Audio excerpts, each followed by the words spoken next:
Општините низ државата за новогодишното украсување потрошиле околу 785.000 евра, покажува истражувањето на Центарот за граѓански комуникации.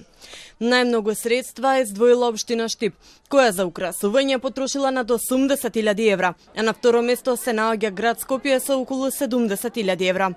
Доколку се соберат и трошоците на скопските општини, тогаш во главниот град биле потрошени речиси 185.000 евра, што е повеќе од 1/3 од сите пари потрошени за украсување во државата. Најголем дел од договорите, дури 78%, ги добила една иста фирма.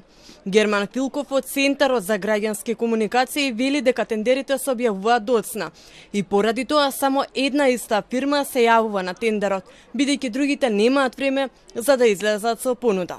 Мислиме дека е поради тоа што овие тендери многу доцна се објавуваат во годината, некаде ноември, декември, договорите се подпишуваат во декември, многу мал простор се остава на фирмите за да се подготват и да ги набават тие украси ако добијат и да ги постават. Значи, некако се фаворизираат фирми на овој начин, кои што веќе ги имаат украсите, кои што веќе соработуваат со општините. Филков вели дека во иднина општините треба порано да распишуваат тендери и да избираат најисплатливата опција за граѓаните.